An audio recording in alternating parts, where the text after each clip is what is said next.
वाह वाह, ये हो सौरंग जीतन का जोड़ी जौन बिरहा में तहलका मचोले बा। जियत रहा बाबू। अरे वाह, ओहो क्या बात है मंगल भाई, जनवा ले बता।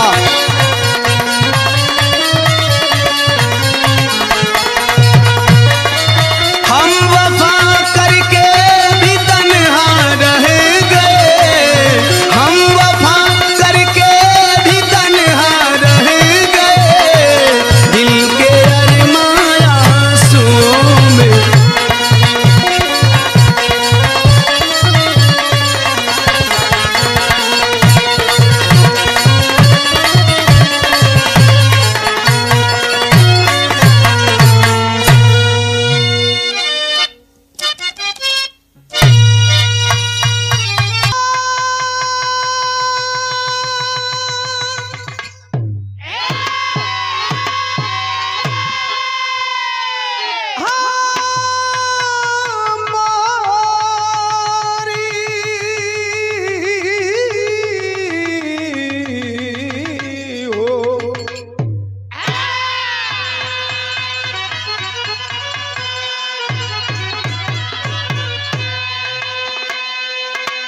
चार लाइन भूमिका के अंदर कवि का भाव है।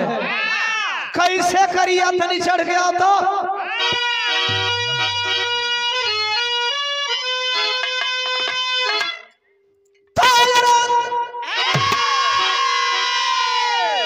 जिगर में था 16 जो फौलाद थे, सुरक्षा कवच जो बने थे वतन के। अरे यानी अभी चल वही हिम्मत का हथियार ले, तो निशानी मिटाए थे गोली वगन के। शिलालेख चाहे तोरण द्वार हो, मान सम्मान है उनका करता जमाना। तेरे इतिहास जिनका लहू में डूबा, कोई पंजा मिलाया न रण में दीवाना।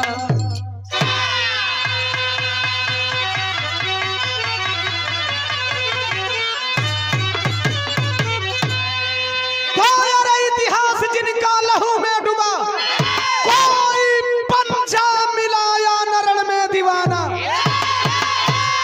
विरह में कव्वाली लगल।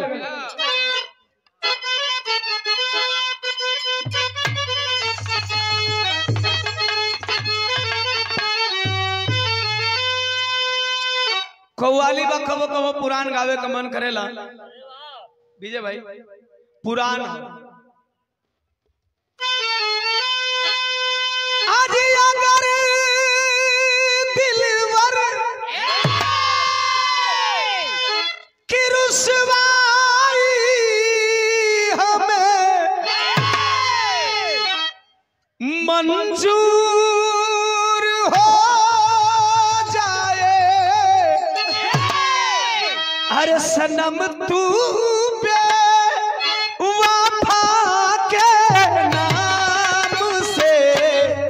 मशहूर हो जाए।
रोज ही शांति पति ऊपर बरसती थी, बेटा बेटी के नामकरण को तरसती थी। एक दिन श्याम मेला देख घर खोल आया है, एक दिन श्याम मेला देख घर खोल आया है, जिगर की बात प्राण प्यारी से बताया है। ओहो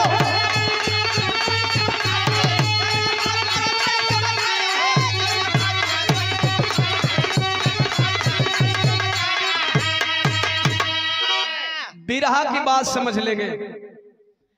झारखंड में मनोज कुमार गौतम बोरसिया से 100 रुपया देकर के सम्मान किए भैया के सादर जय भीम नमो बुद्धाय उपस्थित जनसमूह के कोट कोट सनम। हाँ ले लेंगे, जब अभी रही है बिरहा जब गा लेंगे ना इत्मीनान से बैठ के खूब 5-10 मिनट आराम से फोटो ले ले जैसे चाहिए वैसे। अब करीब करीब 20-25 मिनट इंतजार करें, जब दीवाना ही तो इतना तो कर ही सकत। चलिए अच्छी बात है, धन्यवाद। गौर करेंगे रांची कभी बिहार झारखंड नहीं हुआ करता था। बिहार बंटने के बाद रांची जिला से राजधानी हो गई। ओजागिर प्रसाद लंगड़पुर गाजीपुर से 100 रुपया। रोड पर हमारा जौना भी ड्राइवर भैया के गाड़ी बा, आप साइड कर ली कोनो गाड़ी के निकले के बाद। सिंगल रोड बा भैया, ड्राइवर भैया जेकर भी गाड़ी हो निवेदन करत नहीं आप रोड से साइड कर लिया अपन गाड़ी, थोड़ा कह रो जगह देके वन साइड कर लीजिएगा। चरणों में प्रणाम उपस्थित समूह के कोट कोट सब। वही रांची में एगो जगह बा जौना जगह का नाम बका के, वो जगह पर आज रांची का पगल खाना बनल बा। कांके का रहे वाला श्याम मुंडा आदिवासी, श्याम मुंडा की धर्म पत्नी शांति देवी, भगवान 2 गो औलाद देले बड़न, एगो बेटा एगो बेटी। बेटवा को उम्र 2 साल, बिटिया को उम्र 1 महीना। ए भैया शारदीय नवरात्र में दुर्गा पूजा से 1 दिन पहले नवमी के दिन मेला देखे गई ना श्याम मुंडा रांची में। जब मेलावा देख के घरवा अइलन तो संझिया का दुल्हिया से कहलन कि ए दुल्हन तन लिया तो आज बचवा बचियन का नाम रख दे ही। देखा बेटवा 2 साल का बिटिया 1 महीना का, नाम नहीं रख ले मन दोनों बचवा बचियन का कहलन लिया आज नाम रखी। शांति गुस्सा गई आज रतिया को हे चला काल रावण मराई विजयादशमी हो, बड़ा नीक दिन बा, काले दिन नाम रखा जाए। श्याम मुंडा कहलन नहीं यही रतिया का नमवा रखल जरूरी बा। कलस कवना दाम अइलह कि आज रतिया को तोहर साइथ निकल गइल ह, दुल्हवा दुल्हनिया से बतावे तरल लगत मास्टर।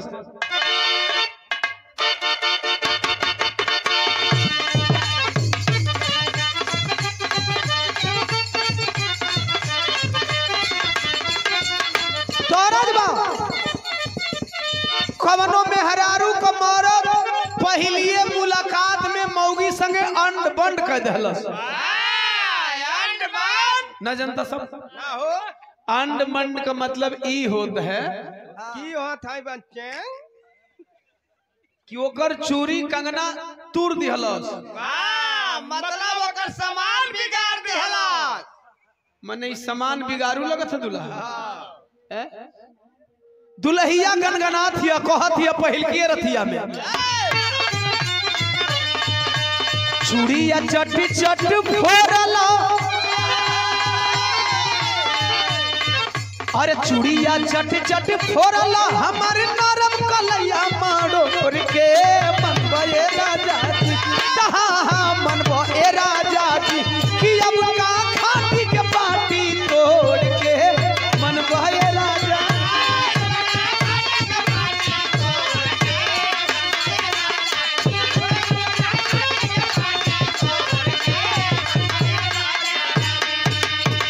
दुल्हवा कहलस नमवा रखले का कारण जान ले, दुल्ही बतावे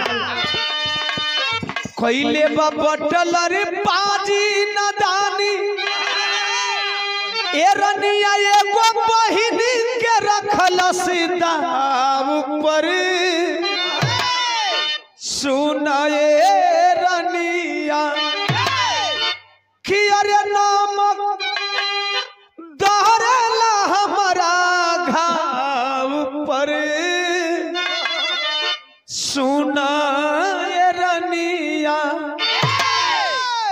कहल से रानी गैली ही रे बड़ा बढ़िया लड़वैया रहे अंग्रेज बटलर हाथ मिला लेली है आज जे वही वो के पटके के कोशिश कैली ही दाव पर कसनी ही तवले उ दाव खेल देलस कहे कवन दाव ओकर दाव काटे जोगना रहल कहे ओकर दाव बड़ा अटपटांग रहल कहे कवन दाव खेलस जरा बतैबो त बतावे कहे कि जे पटकाई वो से अरे पाई रिहाई अब बनी जाई बंदी जे आकाशवा देखाई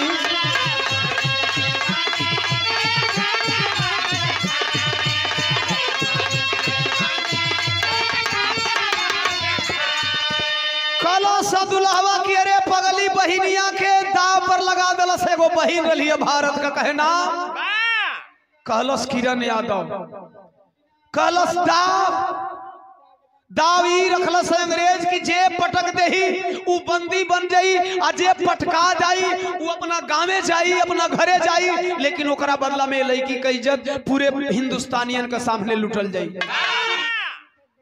कहला शेखर मतलब तू पटका गईला आ चल गईला ला है चुड़िया पहिन लो अरे धिक्कार बा तोहरा जैसन मर्द भइला का धिक्कार है इस देश के वैसे मर्दों को कि एक बहन लूटती रहती है और आप तमाशा देखते रहते हो वह औरत धिक्कार रही थी मैंने बोला कि आज बहुत दुख का दिन है कि एक बहन को न्याय नहीं मिल पाया कहला धिक्कार बा यही बने ना तू तमाशाई बन के चलैला कि तुहार बिरादर ना रहियो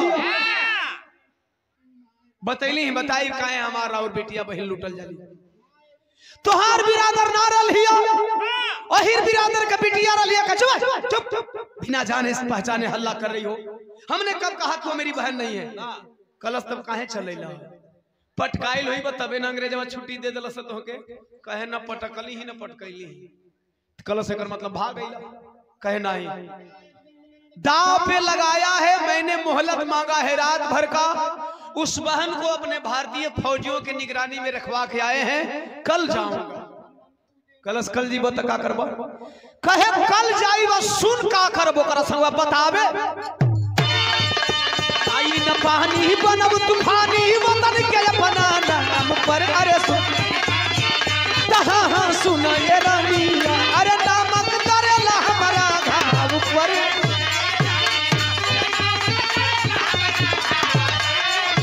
बहुत अच्छा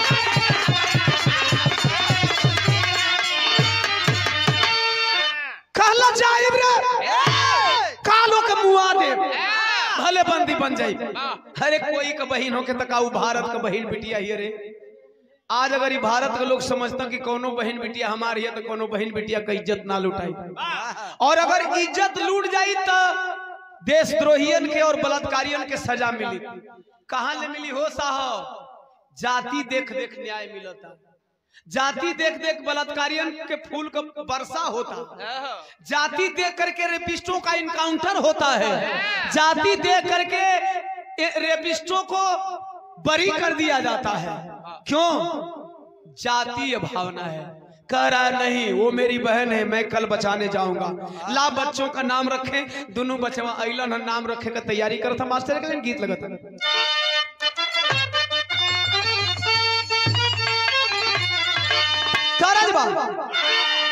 कि प्रभु आप बसे वृंदावन में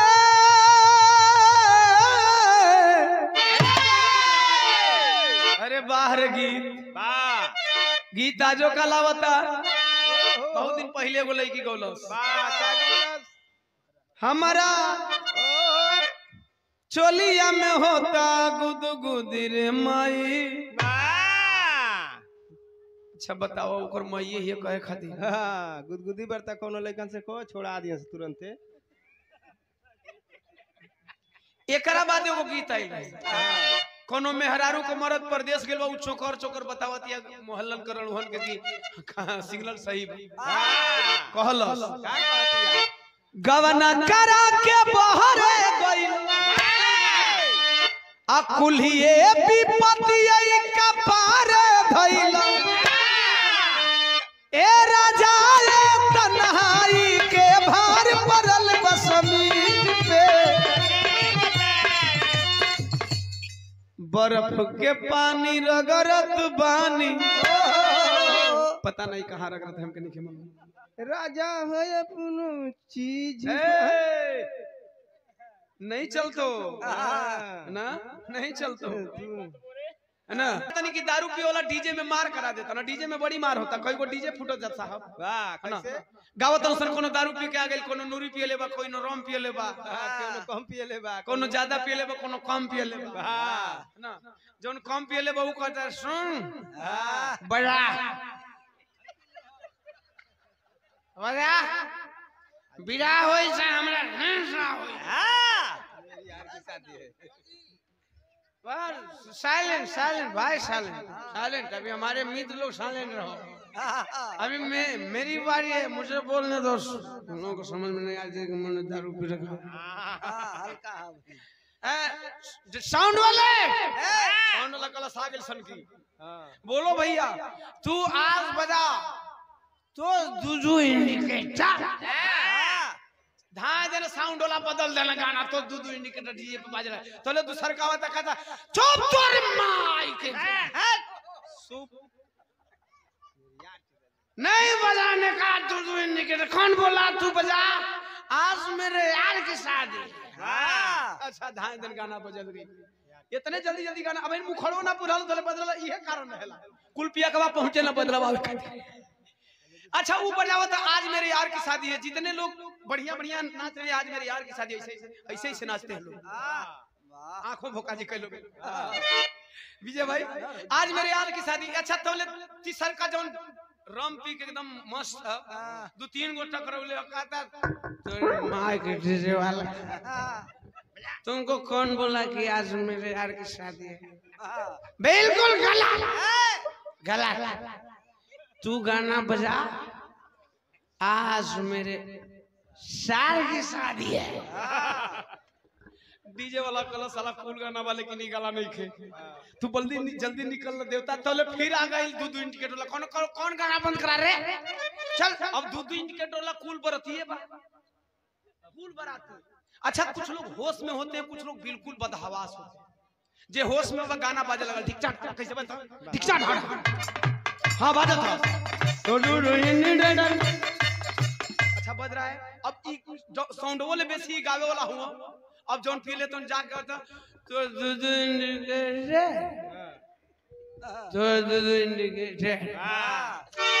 अच्छा एक होश हो तो ये दूगो दिखावत अंगुरी पीछवा वाला एकदम बेहोश हो ई डीजे का सामने अंगुरी कइल है एकरा पीछे हो गई अभी कहता तो दू इंडिकेटर तो दू इंडिकेटर तौले अंगुरी बीजे में विजय भाई तो के ना कर यार है ना एक अंगुरी बीजे में भाई डीजे पर मार डीजे बंद करा छूट जाओ तोहर पूजा खत्म लेकिन एक कुल गीत का महत्व है कभी भी ई कुल पुराना हो अब गई दो इंडिकेटर गई वीर बहादुर बबेड़ी से 100 रुपया भैया देलन चरणों में प्रणाम इतना मोड़ के लिया मतलब हम छुपल बोल देते तो हर कोई होके जनार्दन रवि जी सेक्टर अध्यक्ष बहुजन समाज पार्टी कटैला गाजीपुर से 100 रुपया सादर जय भीम नमो बुधाय उपस्थित जन समूह के कोट कोट समझ तरह था कि अरे प्रभु आप बसे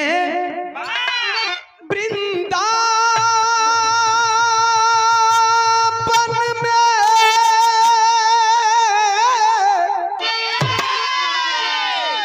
अरे प्रभु आप बसे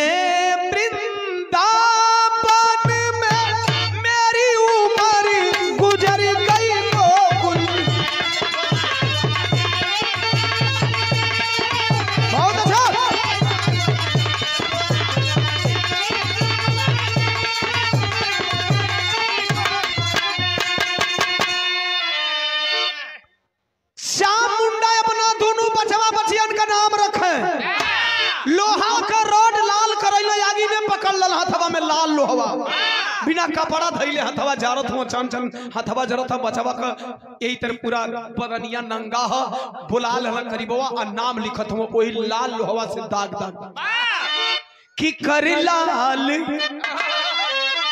अरे सलाख की बघेला तब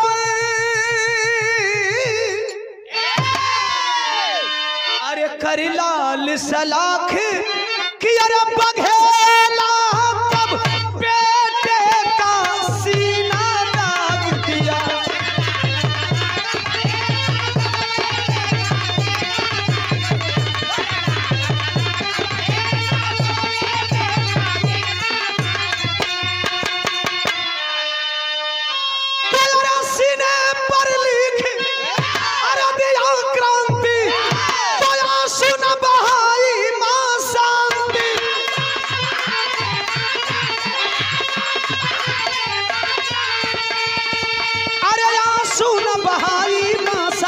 वापस नहीं आऊंगा रानी वापस नहीं आऊंगा रानी रे बेटा बेटी को त्याग दिया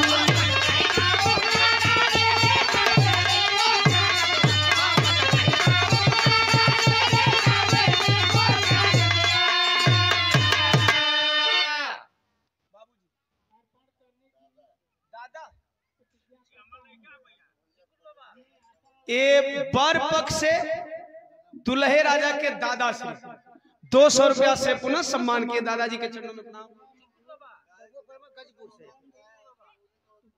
बबुआ पलंबर वाले भैया गाजीपुर से 40 रुपया दे के सम्मान के हम बबुआ भैया के प्रणाम। उपस्थित जन समूह के कोट कोट सम्मान आशीर्वाद में शांति स्नेह दुलार का कामना।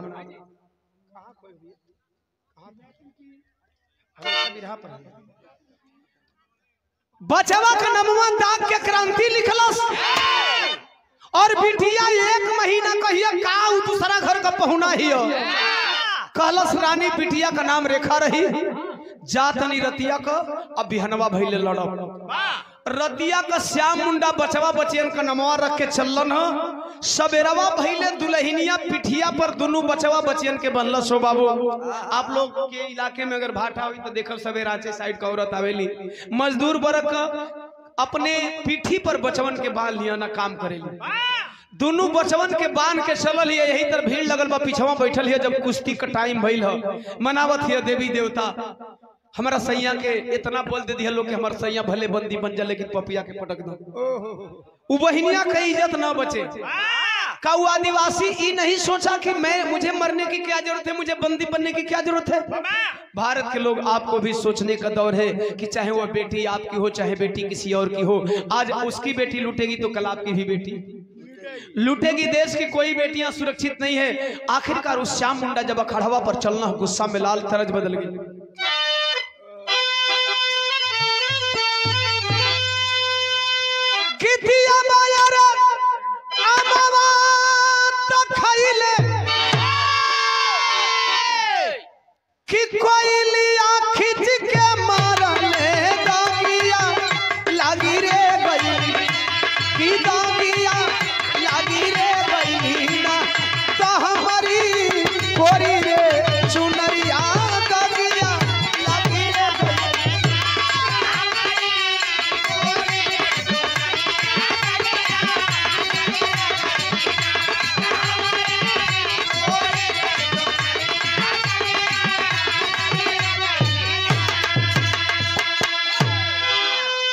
चढ़े श्याम मुंडा अखाड़े पर तौनी समय का बात कि अरे प्रणवा से प्यारा बाटे ये प्रणवा से प्यारा बाटे कि आपन हई व प्रणवा कैसे सनम जाईना तो कैसे सनम जाईना अरे दरजा ना हर पहलवानवा कैसे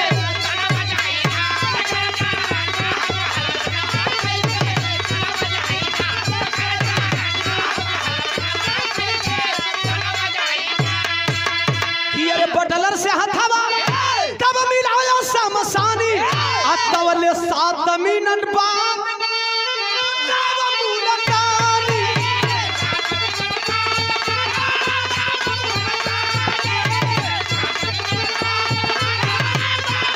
अरे गोरा फिरंगिया के तो गोरा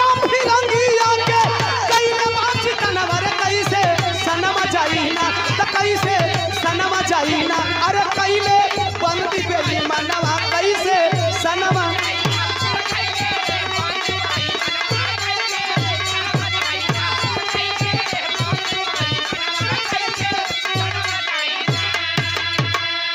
गौर करना बात फंस गई।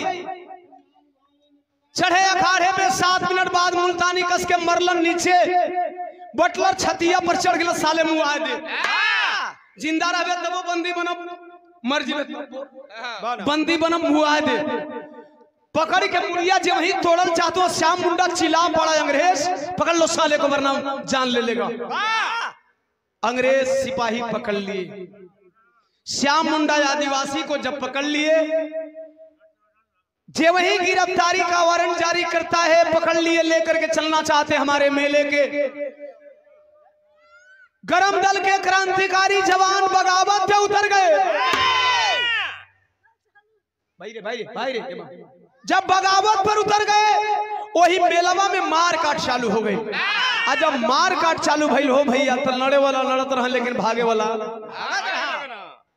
चूंकि अगर जब बदमाश बदमाशी करे ना बदमाश बदमाशी करे अगर पूरा समाज एक बार मिल के लड़ जाए तो बदमाश का बदमाशी फ्लॉप।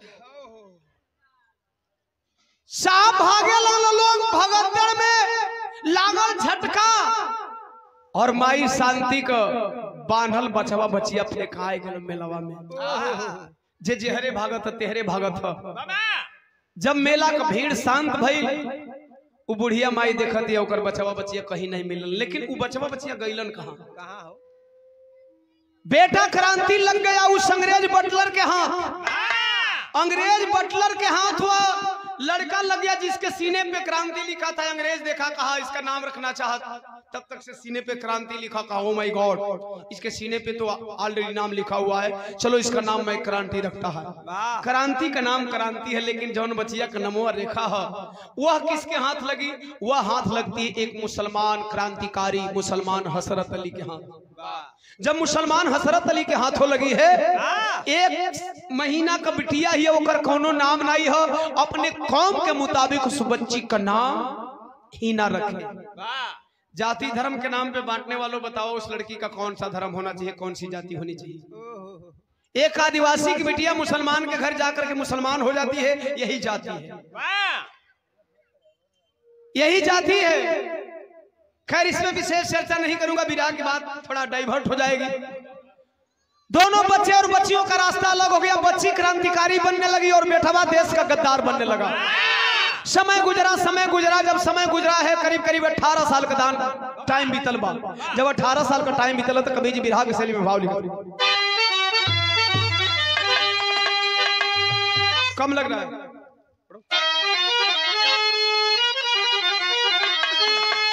अरे ही ना तब वतन दीवानी बन गई तो क्रांति का पथ छोड़ा क्रांति बना कमीना।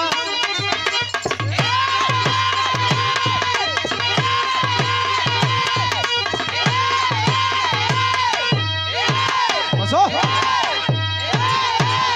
अरे रहे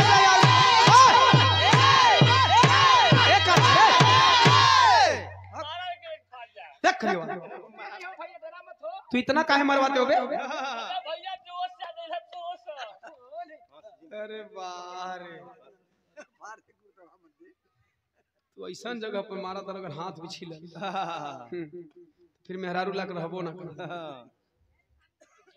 तोरे जोश आवत सच्चो।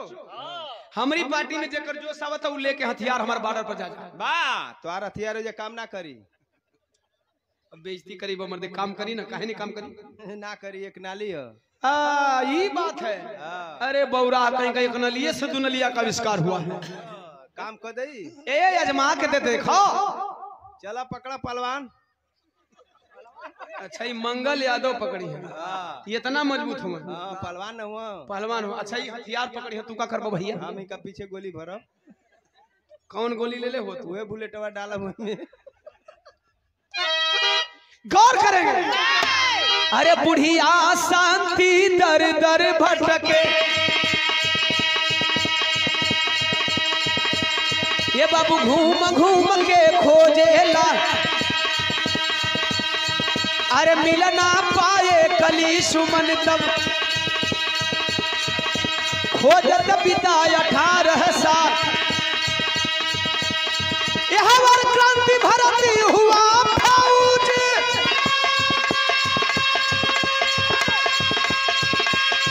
अरे क्रांति भरती हुआ फौज, अब अंग्रेजों का बन गया ढाल,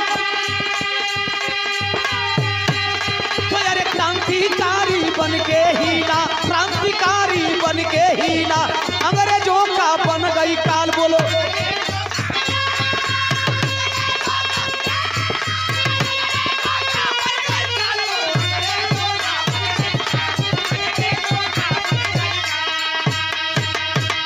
18 साल के बाद का परिवर्तन देखे, बेटवा और बिटिया का रास्ता अलग। माई बुढ़िया 18 साल तक रोज सलिया में एक बार जाए कि मेलवा में पता करे कोई तो हमारा बचवा बच्चियन का पता बता दे। 18 साल गुजार गई, विजयादशमी का इंतजार करत करत बचवा बचिया नहीं मिलन, हार गई। पति बंदी है, बेटा और बेटी का पता नहीं है। यह रांची अब मुझे रास नहीं आ रहा है। रांची शहर छोड़लस, पहुंच गई हटिया में। पहाड़ी के नीचे वो झोपड़ी लगा के कलश की देशभक्ति गीत गा के पूरी जिंदगी काट दे। अब हमारे बचवा बचिया ना मिलियन। अचानक एक दिन देशभक्ति गीत गा रही थी उस झोपड़ी में वो बुढ़िया माँ। तब तक से हुआ क्या मास्टर, बिरहा में तरज बदल गई।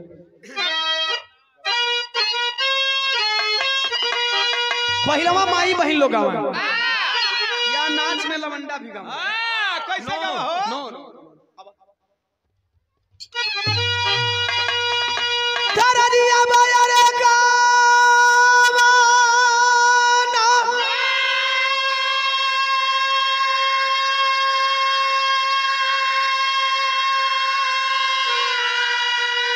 कि अरे तगवना करवला पियवा घरे बैठवला,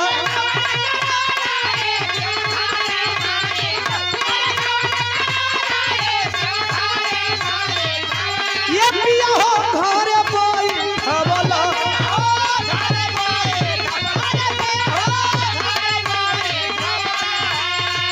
अपने बसेला बलमुजी, अपने बसेला बलमुजी, पूर्वी हो बानी दिया, अपने बसेला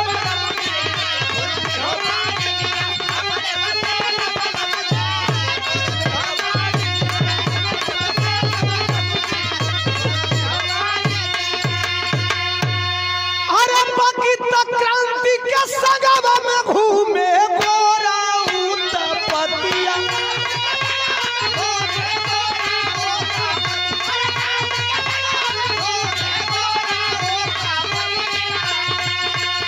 अब शांति मातारिया के पाई के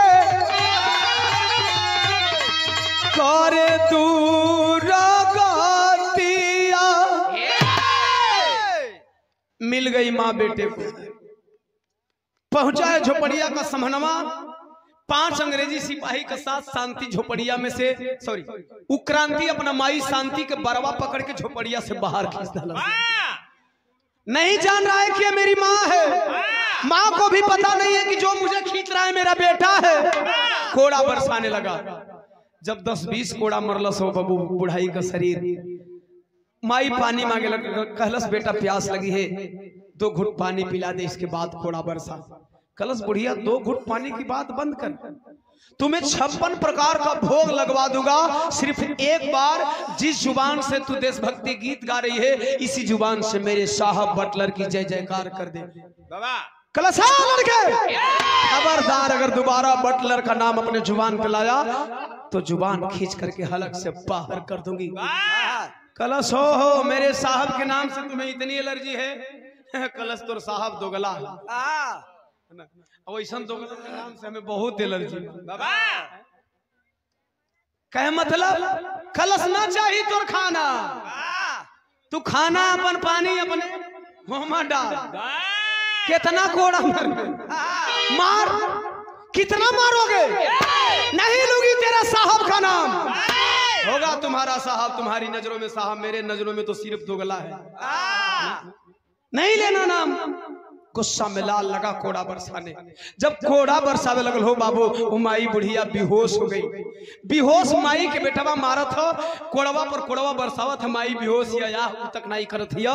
तब तक से दूसरी ओरिया से एगो और घटना घटल।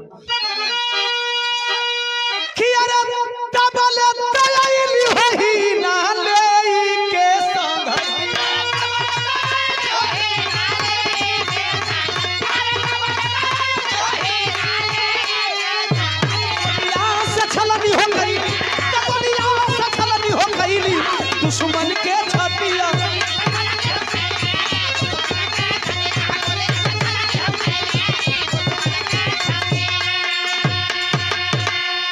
एक तरफ बेटा मार रहा है माँ को, दूसरी तरफ हीना। याद है ना बचपन का रेखा, और बड़ी होने के बाद हीना।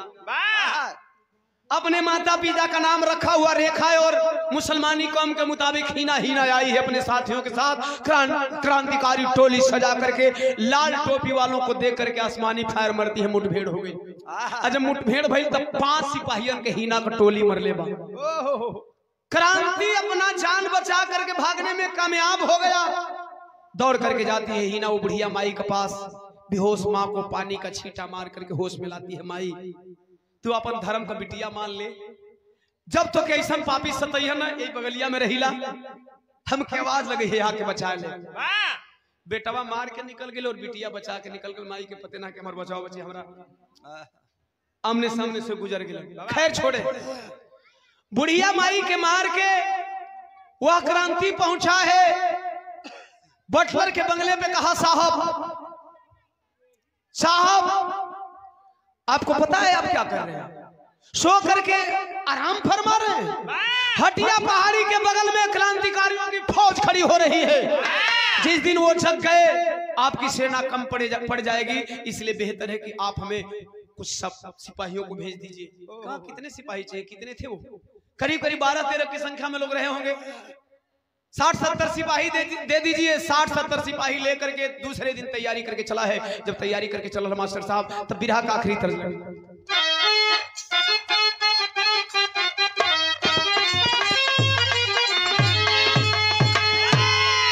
गीतिया उहे बाकी अरे बारी उमर कमर लचकनिया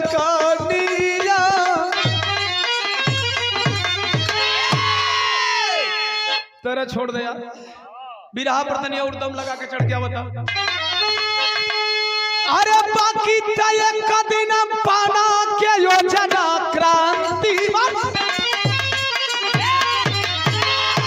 अरे तय कदिन पाना के योजना क्रांति, दूरा चरिया हो सधी के घेरले बाटे पहाड़िया।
साहब हो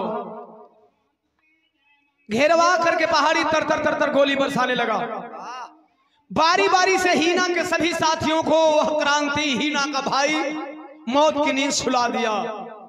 शाम का पहरा हो, पहाड़ियां घेरवोले हो, पहाड़ी की झाड़ी जब खड़खड़ाई है तो पूरे साथियों के साथ एक ही दिशा में गोली झोंकवा दिया। एक गोली क्रांति की लगी बहन हीना के बाजू में, हीना अरराय के वही पहाड़िया में गिर गई और गिरते गिरते एक आवाज लगाती है, हाय माई। जब हाय माई का आवाज लगोलस क्रांति एक लड़की की चीख को जब सुना है, कलश बस बस चलो, मैं जो करने आया था हो गया, मुझे किसी से ज्यादा लेना देना नहीं है। हमारे 5 साथियों को यही लड़की मारी थी, अब वापस चलो। एक जेहन में एक बात आती है कि जौना माई के बचौले रही तो माई यही पहाड़वे में रह लेना, काहे न चल के वही माई से मदद ले रही आधी रात को। सारे साथी मारे जा चुके थे, कराती हुई आई है, आवाज लगाई माँ के झोपड़ी के सामने, माँ देख तेरी धर्म की बिटिया आज घायल है, माँ मुझे बचा ले माँ। वह बुढ़िया जब वह बेटी उस बेटी की आवाज सुनती है दौड़ती हुई बाहर आई, बहिया फैला के गोदिया में ललस हो गया। आज वही वो बिटिया माई का गोदिया में आई, अचानक खामोश हो गई, आवाज बंद, लुढ़क जाती है माँ की बाहों में। माई जमीनिया पर लौटा के सांस से करतिया, ससिया चलत रहे, खाली बचिया बेहोश भइल रहे, दर्द बर्दाश्त नहीं कर पाई, बेहोश हो गई। पानी का बूटा मार के होश में लाती है।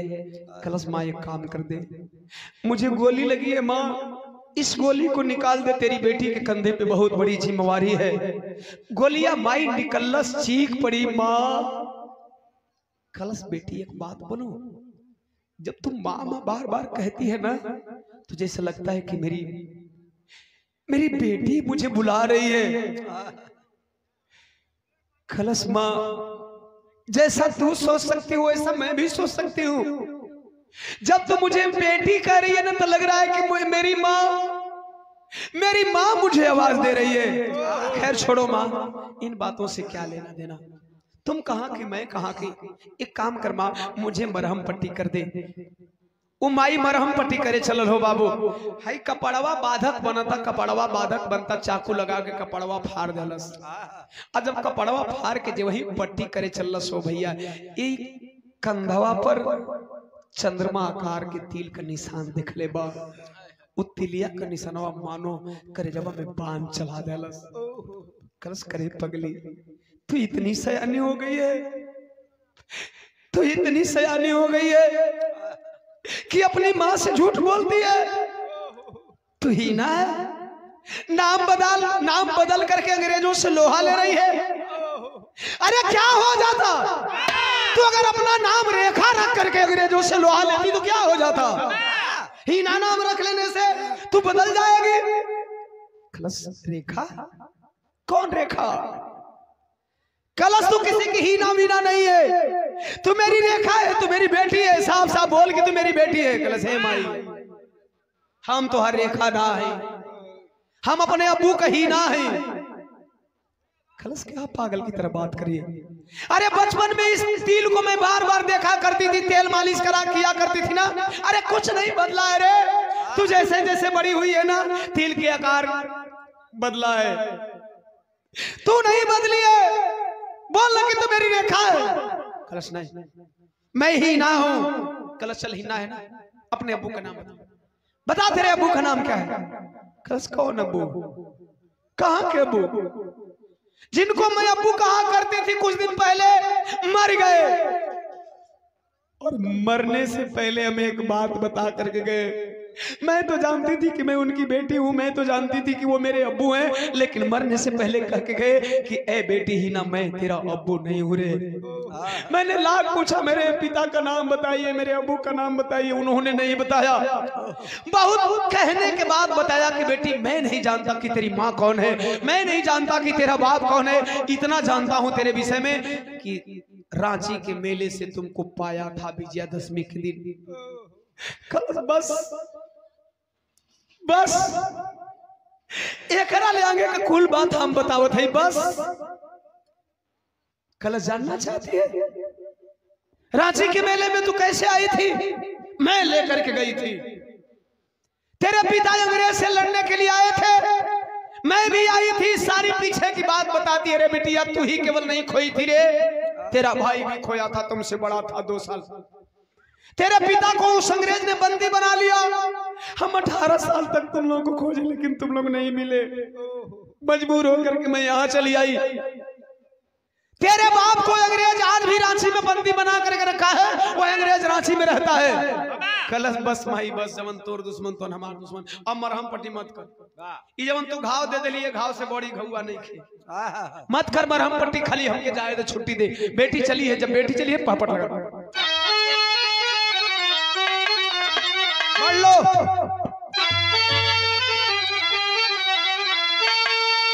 अरे बची न बटलर पापी नीची कमी नहीं न कर जलवा। अरे तो हो त बिहाने छलनी कई दम सीना ही न कर जलवा।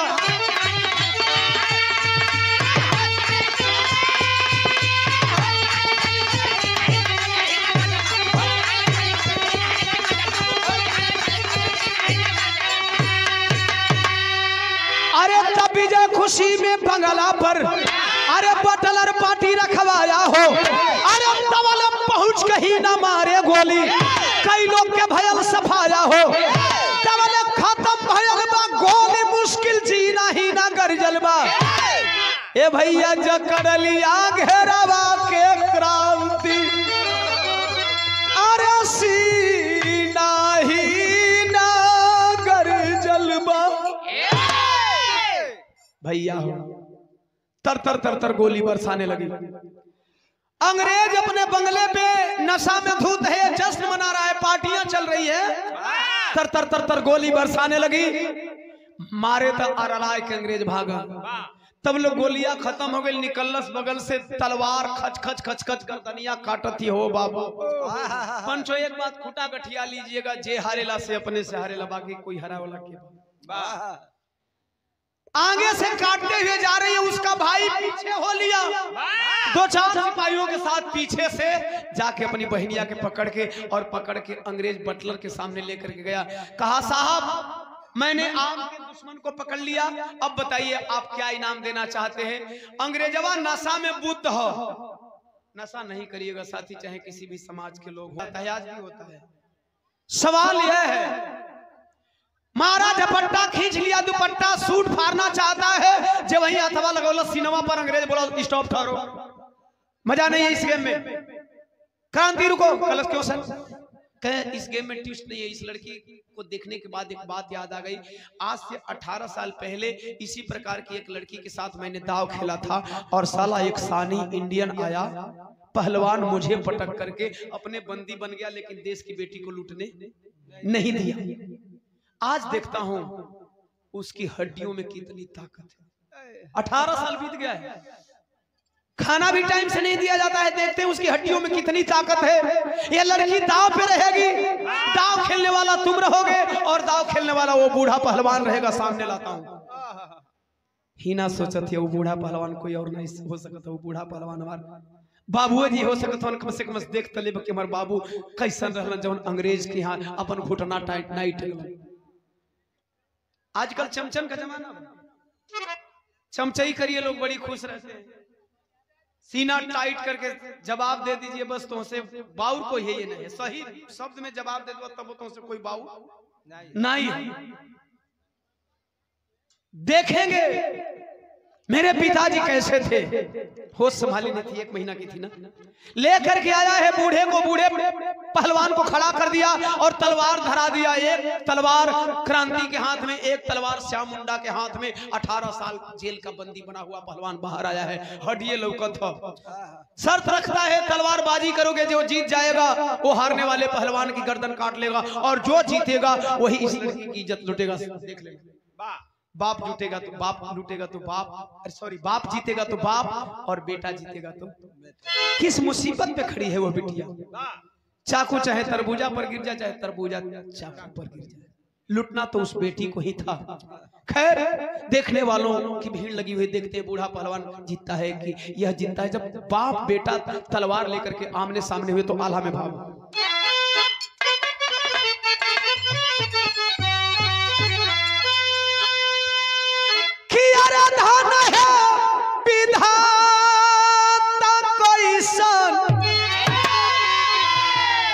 अरे खेला जिंदगी के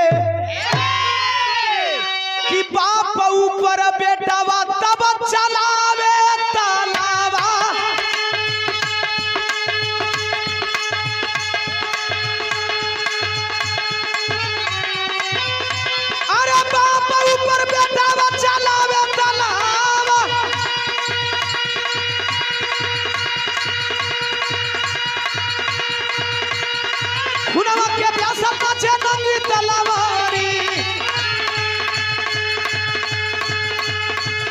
अरे खुनवा के प्यासा नचे नंगी तलवारी अरे सोच क्रांति ले ही गारा दानवा उता अरे तबले सम मारा छुटा क्रांति तलवार अरे तबले सम मारा छुटा क्रांति तलवारी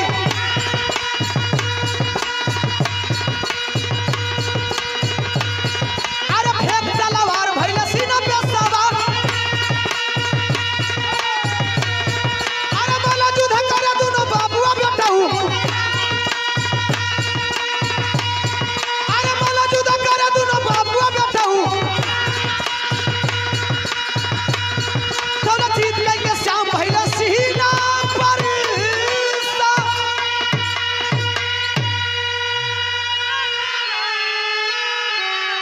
भैया हो बाप बेटवा का लड़ाई में बाप बेटे पे हावी हो गया। सत्य परेशान होता है पराजित नहीं होता। सत्य परेशान होता है पराजित नहीं होता। सत्य को आप डिगा नहीं सकते हो साथियों। आखिरकार बाप बेटा पे हावी, क्योंकि बाप बेटा की लड़ाई है ना। बाप सत्य के लिए लड़ रहा है, बेटा असत्य के लिए लड़ रहा है। मारे गुस्सा में तलवरिया फेंकाई गई दूर, मरला छलांग छतिया पर चढ़ी गई। अरे जोखन है बेटा नहीं हो खलस तो फिर तुम्हारे बाप कौन है? खलस ओ साहब अंग्रेजवा कोरी उंगली उठावत है से 2 साल का रहल ना। कहा वो तुम्हारे बाप है? कहते हो फादर, बोलोगे डैडी, पिता कहोगे। रो पड़ा मासूम कलश नाई। जब जब उनके बाबू कहल चाहिला, जब जब उनके पिताजी कहल चाहिला, तब तब हम के हराम का औलाद कहलन। कवा कही हम हराम का औलाद है? कहा नहीं रे, कौन कहता है तू हराम का औलाद है? तुम्हें कहने वाला हरामी का औलाद हो सकता है, तू हराम का औलाद नहीं है। तू एक शेर का बेटा है, तेरा शेर बाप तुम्हारे सामने खड़ा है। मैं हूं तेरा बाप श्याम मुंडा। बचपन में छोटा था, 2 साल का था, मैंने तेरे सीने पे लोहे का रड लाल करके दाग दाग के क्रांति लिखा था। तू बहुत रोया था, तू बहुत रोया था, याद नहीं है? मैं हूं तेरा बाप। ये क्रांति लिखा हुआ तुम्हें याद नहीं दिलाता कि तुम मेरा बेटा हो, मैं तुम्हारा बाप हूं? कलश नहीं, हमके कुछ याद नहीं किया। चीख पड़ी वह बहन। कलश हाँ भैया, हाँ भैया, वो पिताजी है और मैं तुम्हारी बहन हूं। अंग्रेजवा आंख फाड़ के देखा तो ओ माय गॉड, ये सब क्या होता है? ये गजब हिंदी बोले, इन्होंने हिंदी बहुत उल्टा पलटी रहे। टाइम पे बता देंगे, अभी बिरहा थोड़ा इमोशनल है। अंग्रेज देख रहा है, सारी बात बहन बता गई। माई जितना बतौले रे भैया। अब कहता है बाबू, तुम्हार बाबू हुआ, तुम्हार बाबू हुआ ना, हम मान लेनी तुम्हार बाबू हुआ, हम तुम्हार बेटा ही। आज तुम्हार बेटवा तो से कुछ मांगी देबा का बेटा मांग। अरे तूने कभी मांगा कहा रे? जब ही तुम मांगे वाली उम्र भइल ना, उससे पहले में तू हमसे दूर हो गेली। अब मांग का बोलबे? जवान मांगबे, तोर बाप तोरा खातिर जान भी दे दे। तोर जियल हमरा खातिर बहुत बड़ इनाम बा। बोल का मांगल चाहता? बेटा मांग। खलस नहीं, अरे चाहिए अब कायर के जीवन दानवा बाबूजी। अरे तब बोला क्रांति जल्दी काटा गारा दानवा बाबूजी।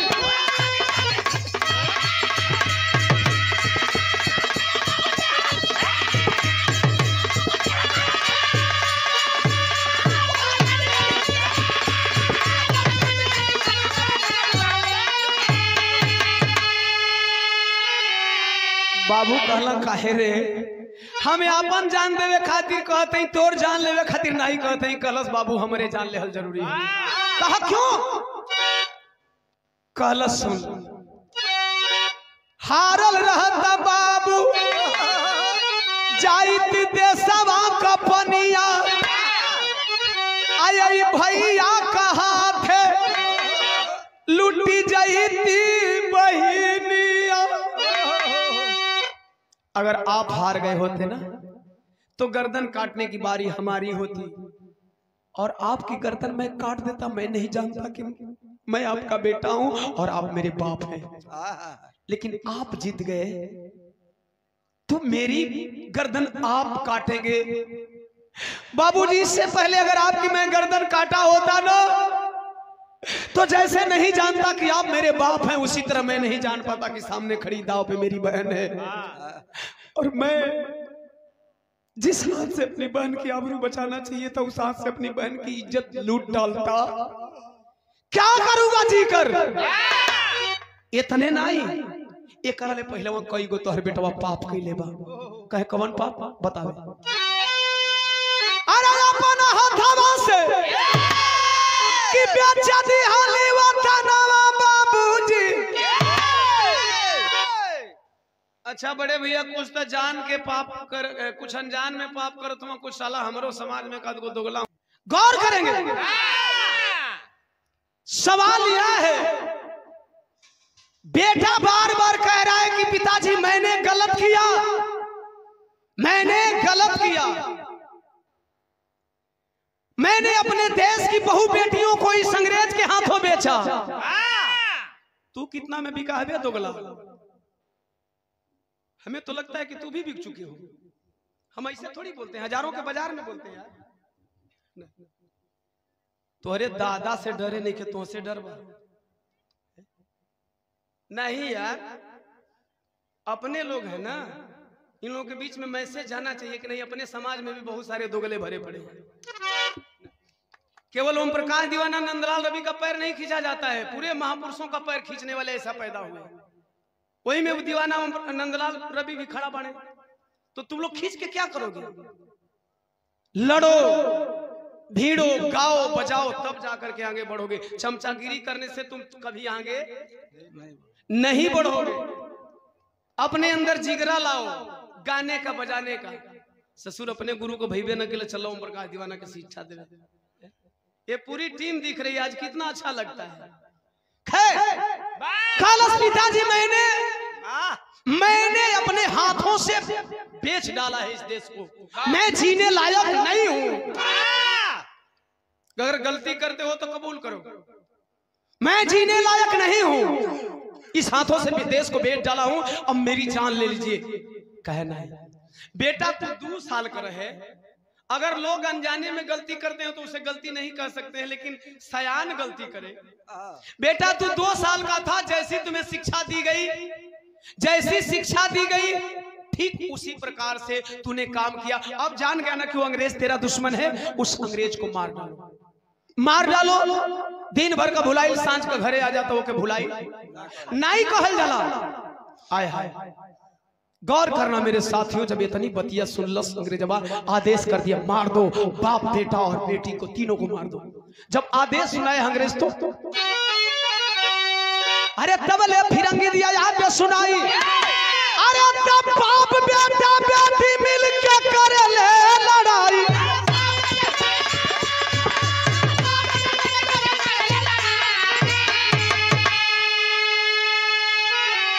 अरे तब बापी बटलर के कई दी हाला बाधनवा बाबूजी। अरे तब बोला क्रांति जल्दी काटा गर्दनवा बाबू।